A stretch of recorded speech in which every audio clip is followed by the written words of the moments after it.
जय श्री कृष्ण। मैं हूँ मुनि शुक। आखिर ऐसा क्या कारण था कि महाभारत के युद्ध में अर्जुन के रथ की ध्वजा स्वयं महाबली हनुमान को संभालनी पड़ी? आप देखिए, जीवन में ऐसे बहुत से आश्चर्य हैं जिनसे कभी पर्दा उठ ही नहीं पाता, और वो आश्चर्य हमें रेगुलर दिखते हैं। मतलब हम जब भी मंदिर जाते हैं, आश्रम जाते हैं, तो आपने देखा होगा हर मंदिर में एक चित्र लगा ही होता है, जिस चित्र में श्री कृष्ण भगवान अर्जुन को गीता उपदेश दे रहे हैं। अगर आप इस चित्र को और गौर से देखें तो रथ के ऊपर आपको दिखेगा कि हनुमान ध्वजा लेके बैठे हुए हैं। लेकिन क्या कभी हमने इसका कारण जानने की कोशिश करी? और अगर लोगों के मत सुने हो तो उसके बारे में बुजुर्ग कह गए हैं कि नीम हकीम खतरे जान, मतलब लोगों की बातों पे आप विश्वास नहीं कर सकते। तो आज भगवत चिंतन के माध्यम से श्री कृष्ण चरित्र में इस बात का क्या वर्णन किया गया है आपको बताऊंगा। देखिए हुआ क्या, महाभारत युद्ध के कुछ समय पहले भगवान श्री कृष्ण जी अर्जुन को लेकर लंका गए स्वर्ण लाने के लिए।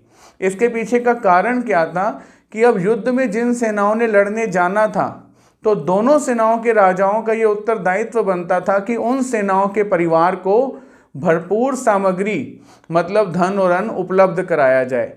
इसी हेतु को सामने रख के भगवान श्री कृष्ण जी अर्जुन को लेकर लंका की ओर गए, स्वर्ण मतलब सोना लेने।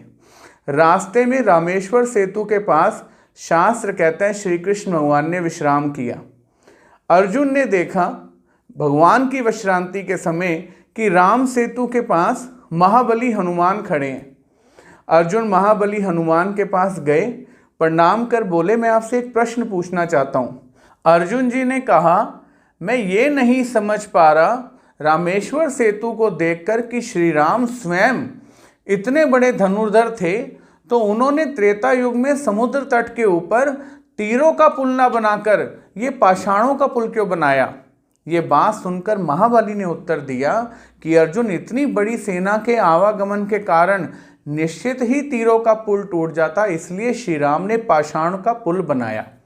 ये बात सुनकर अर्जुन ने तत्काल अभिमानवश कहा, ये आपने कैसी बात कर दी कि तीरों का पुल टूट जाता? मैं अभी तीरों का पुल बनाता हूं, और अगर आप उसे तोड़ दें तो जो आप कहें वो मैं करने को तैयार हूं। महाबली हनुमान ने कहा, अगर आपके बनाया तीरों का पुल मैंने तोड़ दिया तो आप क्या करेंगे? उस समय क्षत्रियों को प्रतिज्ञा करने की बहुत बड़ी आदत होती थी। अर्जुन जी ने तत्काल प्रतिज्ञा करी, अगर आपने मेरे द्वारा बनाया तीरों का पुल तोड़ दिया तो मैं अभी काष्ठ इकट्ठी करूंगा, मतलब लकड़ी इकट्ठी करूंगा, और उसमें अग्नि डालकर आहुति ले लूंगा अपने प्राणों की। ये बात सुनकर महाबली हनुमान बोले, ठीक है बनाओ पुल, और मैं भी एक प्रतिज्ञा करता हूं, यदि तुम्हारे द्वारा बनाया गया तीरों का पुल मैं नहीं तोड़ पाया तो आजीवन तुम्हारे रथ पे ध्वज लेकर बैठकर उस रथ की रक्षा करूंगा। ये श्री कृष्ण चरित्र में वर्णित है कि किस कारण से हनुमान को, महाबली हनुमान को अर्जुन के रथ पे बैठकर ध्वज पकड़ के अर्जुन के रथ की रक्षा करनी पड़ी। हुआ क्या, अर्जुन जी ने एक भव्य और बड़ा विशाल मजबूत तीरों का पुल बनाया, लेकिन महाबली ने एक ही छलांग में उसे ध्वस्त कर दिया।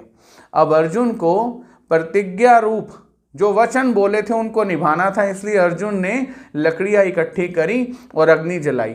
इतने में विश्राम कर रहे भगवान श्री कृष्ण अर्जुन जी के पास पहुंच गए। अर्जुन जी को भगवान श्री कृष्ण पूछते हैं कि अर्जुन ये क्या कर रहे हो? तो साथ ही खड़े हनुमान को देख अर्जुन जी पूर्ण वृतांत सुना देते हैं जो महाबली हनुमान और अर्जुन में हुआ है। अब भगवान श्री कृष्ण जी कहते हैं कि क्या जिस समय आप दोनों ने ये प्रतिज्ञा करी उस समय कोई साक्षी था? लेकिन यहाँ दूसरी सीखने वाली बात ये है कि जब भी जीवन में कोई काम दो लोगों के बीच में हो, कोई डील हो, तो उस समय एक साक्षी होना जरूरी है।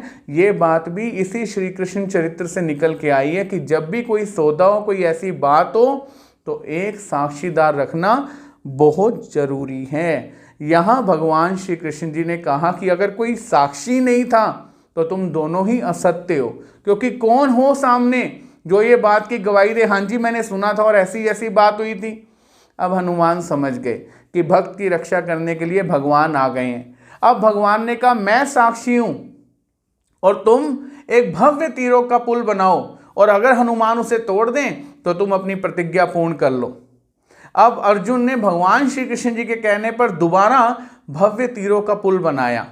अब की बार महाबली हनुमान ये जानते थे कि भगवान श्री कृष्ण आ गए और अर्जुन की रक्षा होगी। अब की बार, पहले वो बिना किसी सहायता के पुल पर कूदे और पुल तोड़ दिया, लेकिन अब की बार शास्त्र कहते हैं उन्होंने एक एक पर्वत दोनों बाजुओं में रखा और उसके बाद पुल पे छलांग मारी, लेकिन अब की बार वो पुल नहीं टूटा। भगवान श्री कृष्ण जी ने महाबली हनुमान को कहा कि महाबली, तुम अपनी शर्त हार गए हो और अब तुम्हें आजीवन अर्जुन के रथ पर बैठकर उसके रथ की रक्षा करनी है। ऐसे ही रहस्यों से पर्दा उठाते रहेंगे भगवत चिंतन में। आप मेरे साथ जुड़े रहें। मैं हूं मुनि शुक। जय श्री कृष्ण।